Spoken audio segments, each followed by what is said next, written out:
Hello and welcome to my second series.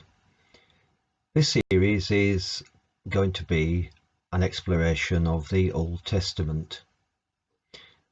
Why have I chosen this theme? Well, let me just explain for a moment. In my years of ministry, one of the things that people have said to me time and time again, I love the New Testament, but I can't understand the Old Testament, and it seems to be full of anger and the wrath of God. The fact is that early Christians only had the Old Testament. That was their scriptures. For them, they saw in the Old Testament a wonderful golden thread. The thread was the promise of Jesus, and they'd seen the fulfillment in their own time. And so they were able to mine the Old Testament and to bring out wonders and jewels. I perhaps had the same opinion of the Old Testament as I was growing up. Loved the stories of Noah and the Ark and David and Goliath and all those stories and the stories of Moses. But really the rest of it was a mystery, and how it was put together was not really understandable. And then when I was a young man and I'd finished my training at university, I was an engineer before going into the ministry, and I was working. I saw an advertisement from the local authority, a Cambridge certificate in Old Testament studies, 12 months, night school, one night a week. I signed up for it, and the lecturer there just opened up the Old Testament to me in a way that I'd not understood, and I began to get excited about it. And I've been excited ever since. The basis for this series I've taught in churches in several places, and it's been something that's been with me now for a long time. And I thought, now that YouTube is available and I've launched my YouTube teaching, that the Old Testament would be a good idea. And one of the things that sparked it was that a great friend of mine who is a curate said to me in a recent telephone call that she was going to, she'd saved all the leaflets from a course I did probably nearly 20 years ago, and she was going to update it and teach it to her own church. And I thought, well, perhaps it's time I updated it and produced it for people to use. And like all my series, if you can use this in teaching and ministry, you are most welcome. You may find some of my ideas and some of my thoughts to be a bit alien to you, or you don't agree with them. That's absolutely fine. There's a range of agreement about things, particularly some of the controversial things, like the first series, which will be on the prehistory, creation and fall.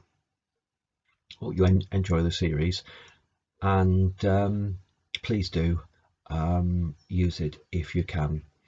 Again, I'm grateful for the Bible Society to be able to use the Old Testament quotations from the Good News Bible, and the pictures are from a free website called clicker.com. So thank you to them too for making these things available.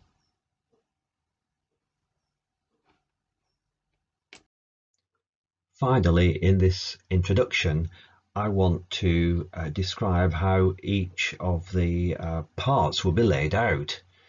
There will be a colour coding, and you can see it on the chart in front of you.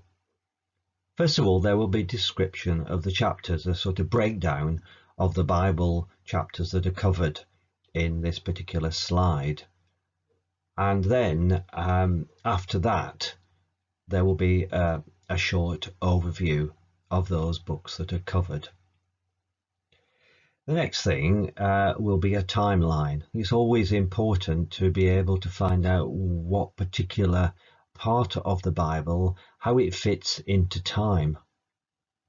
I think that's incredibly important as we begin to look at many of the incidents and many of the great things that happened to the nation of Israel.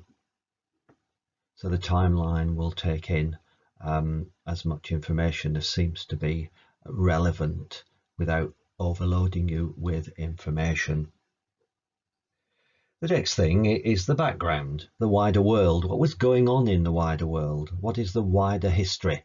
And that's a mine of information. It's where to stop in these things because so much archaeology, so much research has been done in the last 200 years that there are whole libraries full of books on what's been found, and so we have to be very selective about that, not to overload you, because this is a series not for the expert, because I'm not really an expert, but a series for ordinary people, Christians or seekers who want to find out more about that important part of our Bibles.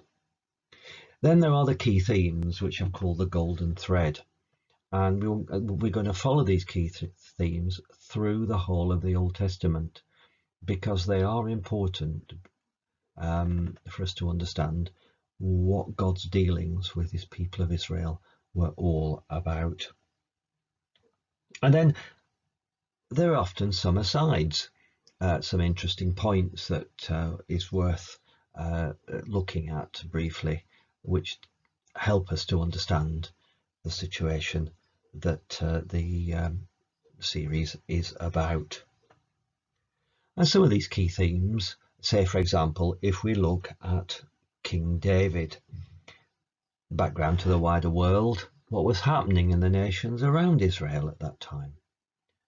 Key themes of kingship, things of covenant and promise.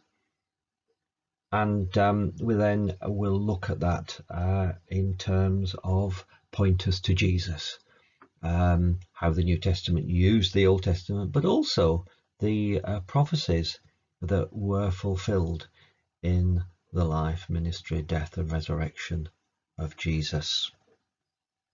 Because that's important for Christians, and I'm writing as a Christian from a Christian viewpoint.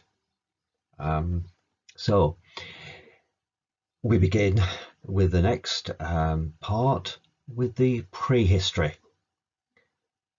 Creation, fall, the run-up in the first 11 chapters of the Old Testament book of Genesis. Thank you.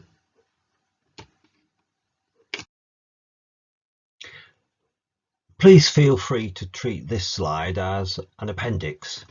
For some of you viewing this series, you might find it interesting, others might find it confusing, so please do feel free to skip over it if it's not of interest to you.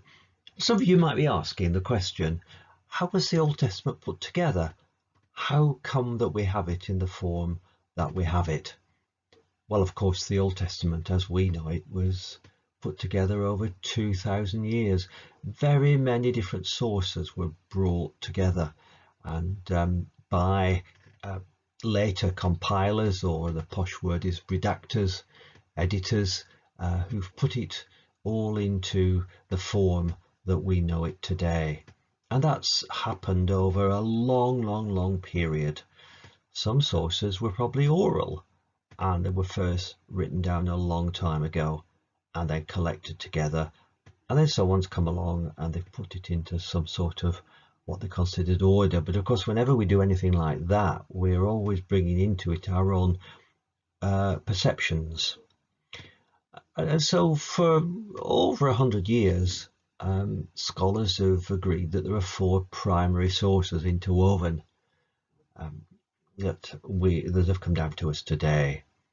Towards the end of the 20th century, people began to argue against this, but I think the consensus still stands, and you can see the reason for it, though sometimes these things become more complicated than they need to be.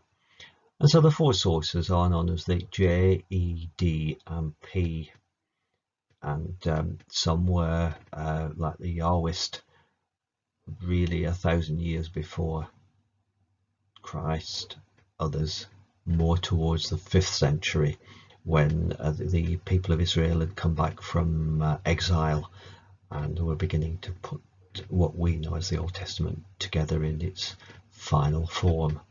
Lots of information on the internet about it, so please do look at that if you're interested. And finally, around about 400 BC, it was put together, and then it was translated into Greek, what we call the Septuagint, or Septuagint, and that's the source that's used most of the time, and that's the source that the New Testament writers seem to be using. Just a couple of examples. The first one is the two parallel accounts in chapters 1 and 2 of the creation story. It seems like we get the creation story and then it begins again, and then we move into chapter 3 on the story of the fall. Another one that's very easy to see is the fact that Chronicles seems to parallel the books of Samuel and the books of Kings. The 1 Chronicles parallels the books of Samuel, covering the life of David, and 2 Chronicles covers the books of Kings, which brings you down from Solomon, that's David's son, right down to the exile in Babylon. And so we have 2 separate sources, and you can see they're coming to the stories from a different angle. I think that's all I really want to say. So on now to part 1. Thank you.